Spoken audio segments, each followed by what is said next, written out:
Late June into July of last year, I had the opportunity to attend the International Youth Convention, also known as IYC, with fellow leaders in our church and a few of our youth. And by the way, thank you again for those who donated for that adventure we went on. This was a trip that I'd been working on for several years, thanks to COVID. And even though I'd become pregnant a little over a year before we went, I was still dead set on going. Unfortunately, this event, as happy as I look in that picture, it was in the middle of a desert season. You know, those seasons that are filled with adversity, where you find yourself trying to do things your way. You're wondering where God is in everything, and then you finally get to a point where you question your faith. After having Isaac last January, it was one thing after another. In February, my godfather passed away. In March, my cat of 15 years passed away. In April, I received incredibly unsettling news from a close friend that just crushed my soul. In May, I ended a toxic friendship with somebody I knew from high school. And in June, someone made a request that was incredibly hurtful. While this is a very brief description of the chain of events and doesn't even begin to cover every single one that happened, by the time IYC happened, I was exhausted, emotionally and mentally. The hurtful words that I had heard from people in my life, I allowed to live rent-free in my head, magnified to the max. And when I came home from IYC, I was at rock bottom. I felt so small and alone. I stomped around the house. I questioned whether to move forward with Isaac's dedication. I could not understand how God thought that he could use me, and when he allowed all of these painful experiences to happen. And where was he? What was the point of all of this? I begged God to remove me from these situations, to avenge me, to vindicate me, but he was silent. I felt so far from the person that I had been before our family expanded, and I missed the person that I used to be, my old self. And I think it's safe to say that every one of us in here, including anyone online, can relate to this.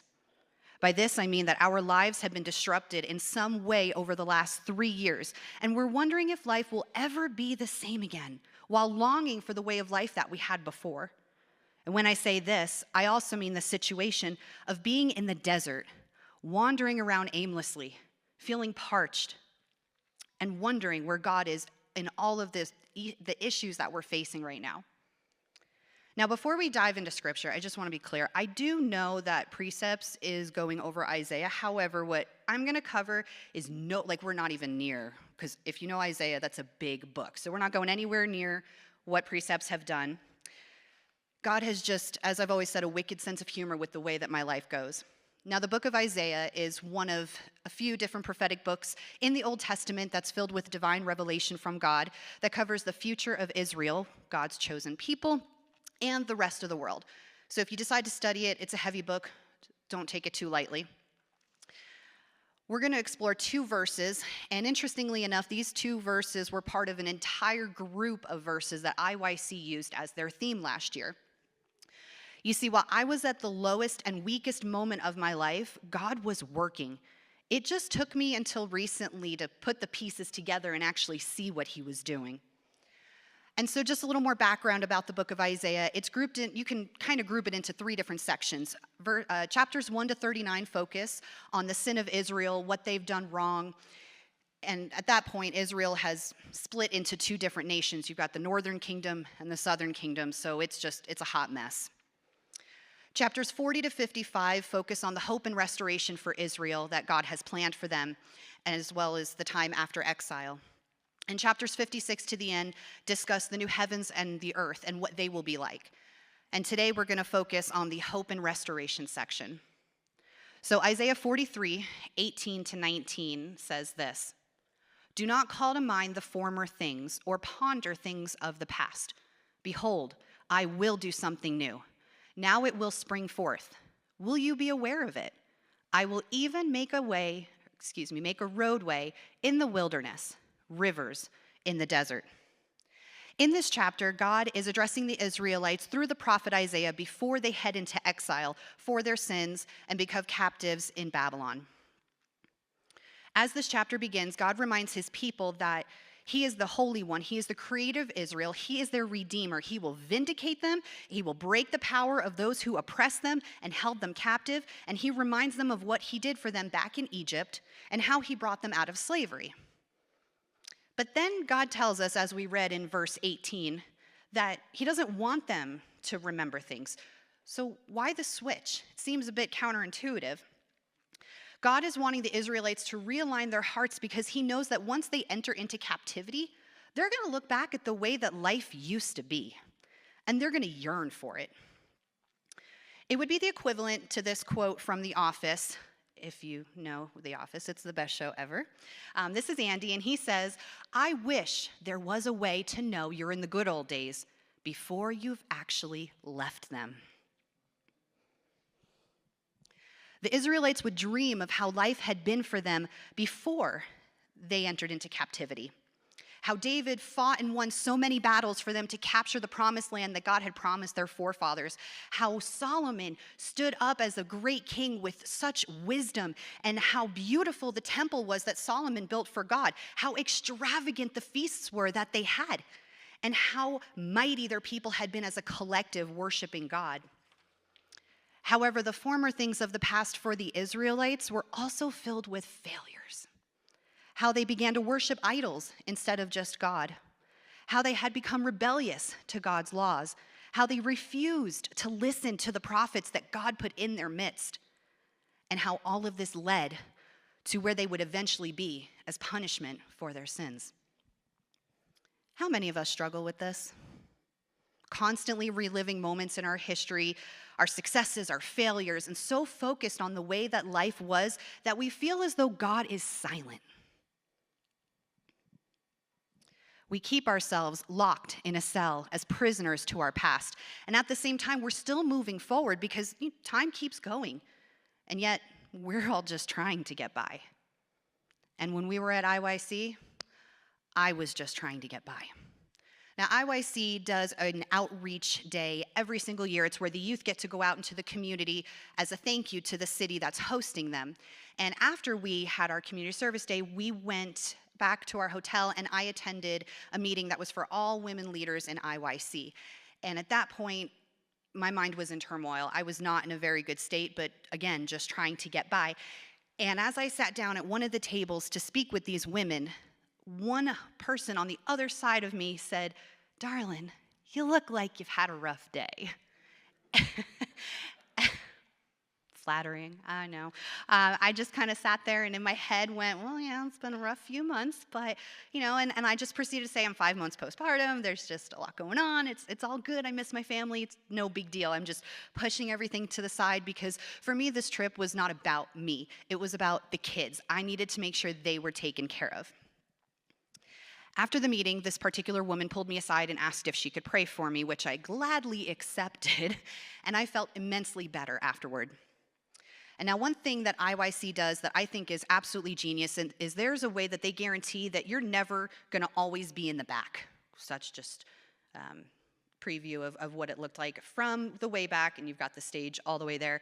They print out or they make a copy of the whole U.S., and they group sections of the U.S. by color. And so whatever color you are, you get special first access to day 1 or day 2, the morning or the evening, so everybody gets an opportunity to be close to the stage. Well, Saturday morning, as we're preparing, because that was our day, our color was green, by the way. It was not orange. I was so happy. Don't like orange. I don't think I would have gladly worn orange at all. Maybe a Broncos jersey, that would have been close. And that's even pushing it because I'm a Giants fan. But anyway, as I'm getting ready that morning, one of the girls in our room became sick. Or she had kind of started to feel sick, but that morning she said, "Sarah, I don't think it's a good idea. I'm going to stay behind."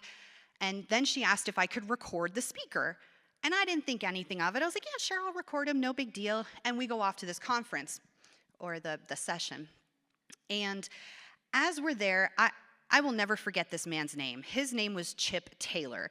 And I only remember that because I had a thought and I turned to Nicole and I said, "Oh, it's Chocolate Chip Taylor Swift." Like, it was a great way to remember his name, right? You love chocolate chips, love Taylor Swift. It was a great match. And this man, he spoke with such authority and passion, and his message was so powerful. And there was one thing that he said that I absolutely related to in that moment. And he said, when the deserts come and you're looking for God to take you out, a helicopter, not a river. You want God to rescue you instead of going through it. Guys, I was looking for that helicopter. I was down there somewhere in the desert just looking for help. I couldn't relate more to that. Later that day, leaders were given a couple of hours for a break while the youth attended some breakout sessions. And all of us leaders had decided we were going to attend instead of going to sleep and, whatever else we could have possibly done. And within 15 minutes of being in this meeting, we're worshiping. They played that Rattle song, and it was the IYC Youth Band. And these youth killed it. They have my favorite version of that song. Nobody else can top it. But as we're in this meeting, I get a random text message from this woman. And she proceeds to tell me that we had met the day before at the women's meeting, and she's an IYC leader, and she wants to take me out to coffee. And I was like, ooh, coffee. And I went running and met with her, and as we're in line, she said that she just wanted to love on me and spend some time, and had even shared that she had a hard time finding me because she couldn't remember what I had said the day before, like what church I was in. So she spent some time digging through the IYC records to locate me. And as we sat down, she proceeded to explain that she could see the amount of pain that I was in. Now, if a woman can notice that, and anybody else at that table had noticed that, then that means the kids were noticing it. And that was a bit of a reality check. She also informed me that at a prior IYC that she attended, she brought her 6-month-old. And she remembered how hard it had been for her, and how nobody had pulled her aside to love on her and remind her that she was doing a great job. And she had felt so alone, and she wanted to make sure that I received that. And I have a picture of the coffee, which I know it probably seems silly, but I didn't want to forget that moment. This is the darkest coffee I've ever drank. Because when we were ordering, I was so shell-shocked that somebody wanted to, buy me coffee that I just said, whatever you're ordering, I don't know. And I got black coffee. So I drank the whole thing. And this picture is a representation of the reminder that even though in my head I was convinced that God was silent, he really wasn't. He was working through someone. And here in Isaiah, God is not silent. He is telling the Israelites what to expect. And in verse 19, he's telling us, or them, that he's going to do something new. Are you even going to be aware of it? Are you even going to know what's going on? Even though God allowed other nations to enslave Israel, he will make those nations pay the ransom price for the redemption of captive Israel. These nations will fall. Israel will be free and go back to their land, similar to leaving Egypt. He mentions making a roadway in the wilderness, which is what's between Canaan, the promised land, and where the Israelites would be in Babylon. And the rivers in the desert, again, similar to when they left Egypt. And Moses took his staff, if you remember when we studied that, and he struck that rock, and water came flowing out. And even more importantly, this new thing God will do points to Jesus Christ and the salvation that every single person, not just Israel, will have access to. We can look forward to see the grace of the gospel as it's delivered to the Gentiles and through the rest of the world. And when he mentions rivers and deserts, I can't help but think about John 4, where Jesus is talking with the Samaritan woman. And he says, Jesus answered and said to her, "Everyone who drinks of this water will thirst again, but whoever drinks of the water that I will give him shall never thirst. But the water that I will give him will become in him a well of water springing up to eternal life."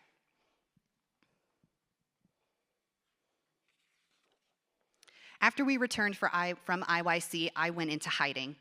I knew I was mentally and emotionally unstable, and that it wasn't safe for me to be around anybody here. I did follow through with Isaac's dedication. You guys, most of y'all were there. But then I went back into hiding. I did watch church on time, watch church online, but then it got to a point where I didn't want to. I was being rebellious and throwing my own pity party. My best friend, when she was here for Isaac's dedication, she bought me a book, and this book felt like that moment in The Lion King where Rafiki hits Simba upside the head. You guys know what the scene is? Okay, great.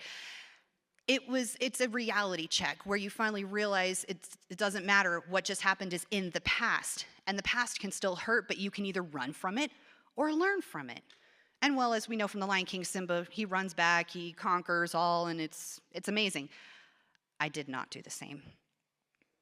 In fact, I didn't like it. I didn't like anything about this reality check. I did not like the conviction that I was feeling internally. I did not like all of the realities that were forming in my mind.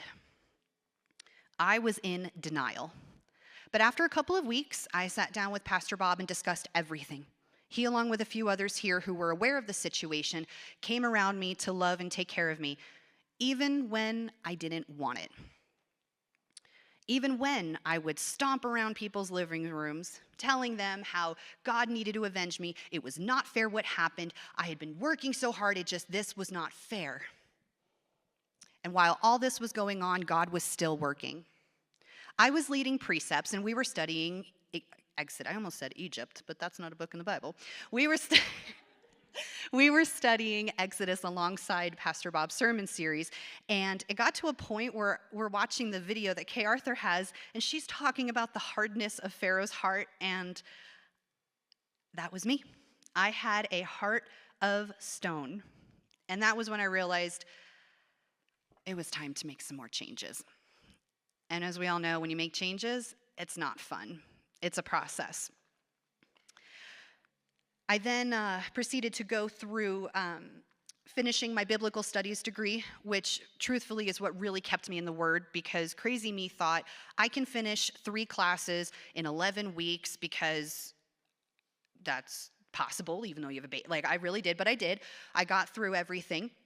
And once I got to a point of going through every single stage of grief that you can imagine, and I finally hit acceptance, that was when I finally knew I was in a good spot.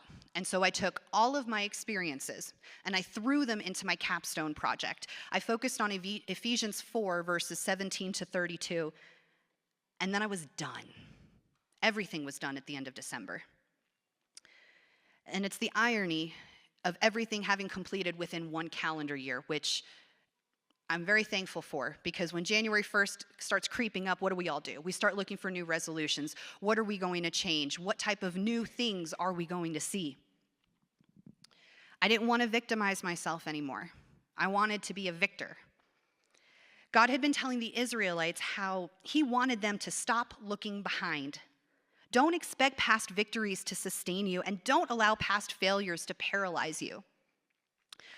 Start looking ahead. See God bring the newness and anticipate the good that he's bringing. And we see Paul telling us this in 2 Corinthians. Next slide. There we go. Therefore, if anyone is in Christ, he is a new creature. The old things passed away. Behold, new things have come. So I went back to listen to Mr. Chocolate Chip Taylor Swift's message from IYC, and I found myself really visualizing everything that God had done for me. Something else that caught my attention that he had said was that refreshment comes in the river, and the river is coming for you. Let me show you 3 ways that God came through for me for the heartaches that I had experienced.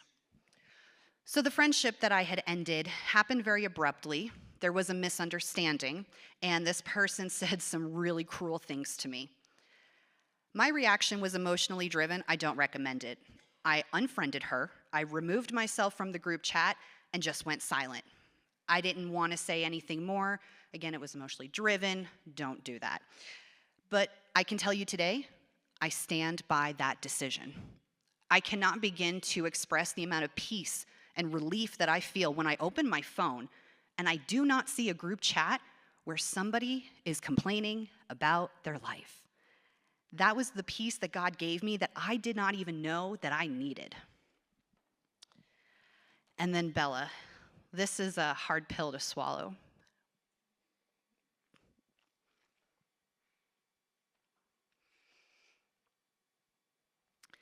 Bella was my baby. She was my second cat. I had Sassy first from 5 to 18, and then 18 to 32, I had Bella. And Bella was part of the 15 most transformative years of my life. We moved all over the place, we traveled all over the place, and the one constant in my life was her. I was all she knew, and we were always, always attached. And this photo is from like 2009, so I know I look really young. That's great.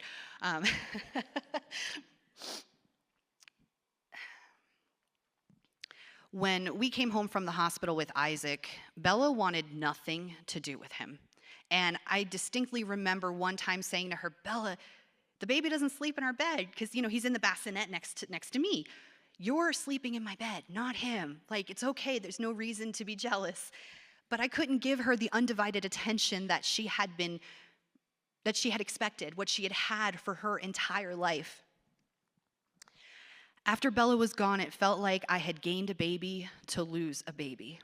And I know that's not the case, but emotionally, when you lose something like that, it hits a little hard.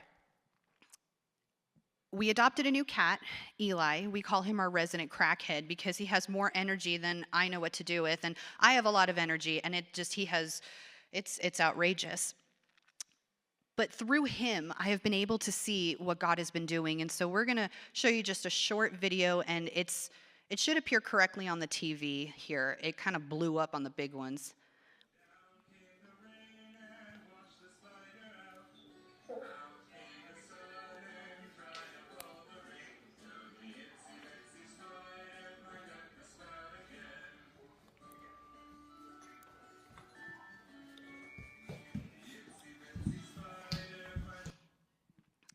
So I don't know if you know anything about cats, but when they roll around and show you their belly, that's a sign of trust.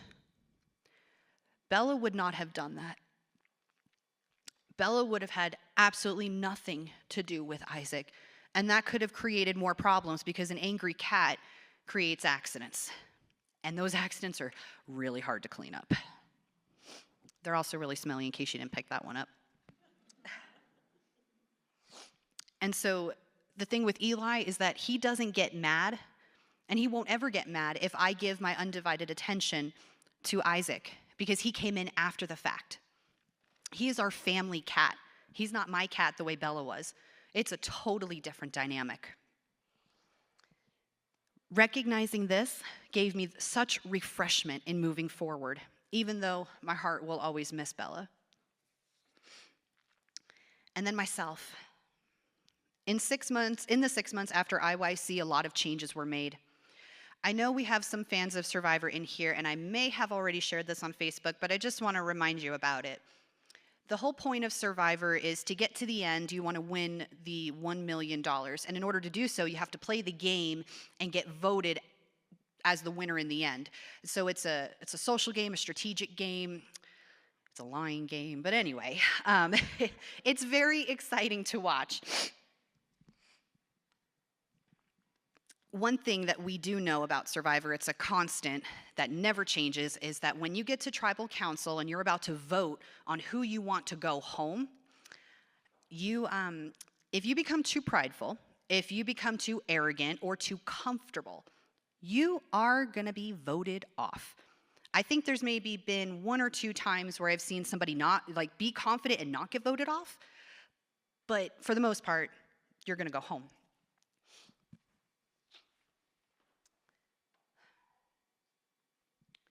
I became too comfortable in what I was doing, to the point where I was not bearing any fruit. For God to do something new, I had to move on from some of the things that I was doing. When January rolled around, I started to feel more like my old self, and in February, Jason pointed out how I was a lot happier. And one of many things I said was that I was really starting to feel like my old self. Today I can stand here and say that even though I said goodbye to some things, A lot of my old habits have come back, and I've found ways to adapt them into the life that I have as a mom. It feels like I'm floating in the river now, the river that I'd been fighting against last year. Mr. Chocolate Chip Taylor Swift was right in that refreshment comes from the river. Even though I spent some time wishing I hadn't gone to IYC, that was exactly where God wanted me to be. Even though it meant that this wouldn't click for several months. In the same way God tells the Israelites to remember the past, we must also remember the past in terms of God's great work on our behalf.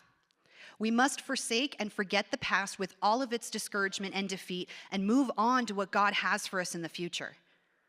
But let's face it, that's really hard.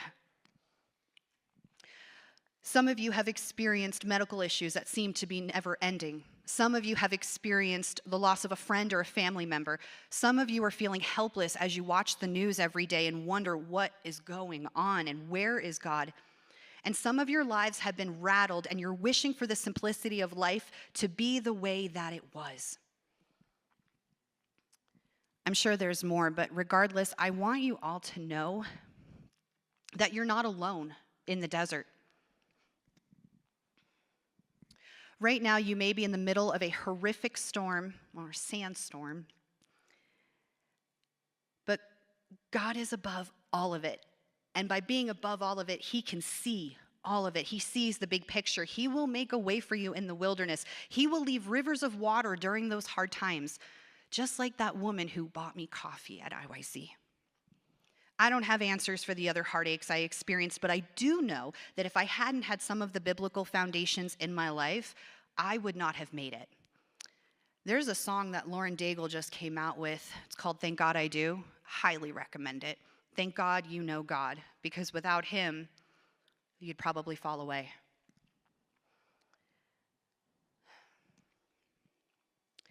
At the time, I had faith that was the size of a mustard seed, and yours might be too, and that's okay.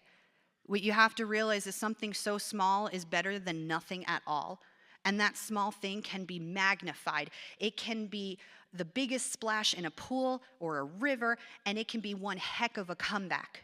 Like that song we just sang before I started speaking, it's time for those dry bones to rattle, guys. It's time to come alive, and it's time to live. And some action steps I'd like to share with you. First is to reflect. Is there something God has been telling you through other people or different situations that you have turned the other way from? How can you look at things differently to see or perceive the newness God wants to bring? It can feel like you're crumbling doing this, but there is relief in recognizing the good, the bad, and the ugly, and then wanting to move forward. Secondly, discuss. If you're someone who's struggling right now, you need to sit with Pastor Bob. And I know that could feel like the worst thing in the world, like you don't want to talk about it, it's embarrassing, you're going to cry and ruin your makeup, or you might throw up, it's not Pastor's business, he's going to judge me. Okay, y'all, I said that, and I thought that, and I survived. It's the truth, but that's the emotional part of it. You're not going to get, I did not actually get sick for the record, but it totally felt like I was going to. So please, schedule an appointment to sit with Pastor Bob. He will guide you to the right people to help you through this time. And lastly, music.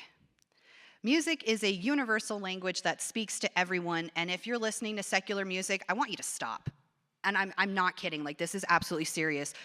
The music, even Taylor Swift, I can't believe I'm saying this, it's crap. And yeah, it may make you happy, but guess what? It makes you happy until the song ends, and then you have to start a new song. If you listen to Christian music, like I'm love Way FM, I will always pioneer for them, but when you listen to Christian music all day, when you're driving, when you're doing homework, or if you're cleaning, whatever you're doing, and you're continuously hearing about the goodness of God, guys, that changes everything. Music is powerful. Stop listening to all that nonsense. Please. All you're doing is filling your brain with crap, literally. And yeah, I said that twice. I guess it wouldn't be me if there weren't little moments. So lastly, I want to share one thing that was on my Facebook feed that I captured it a few months ago, and I was like, this is really good. And it just happened to work out. And it says, did you know, an oyster that has not been wounded in any way does not produce pearls?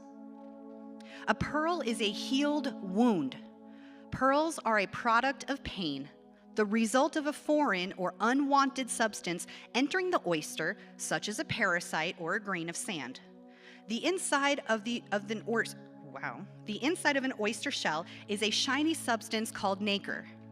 When a grain of sand enters, the nacre cells go to work and cover the grain of sand with layers and more layers to protect the defenseless body from the oyster. As a result, a beautiful pearl is formed. The more pearls, the more valuable. God never allows pain without purpose. What if your greatest ministry to others comes out of your greatest hurt or deepest wounds? The hard things we may be going through now are really nothing in comparison to the glory that will be revealed in us later. And that's from Romans 8:17-18. Jesus said we will all have troubles, but may we all shine like pearls.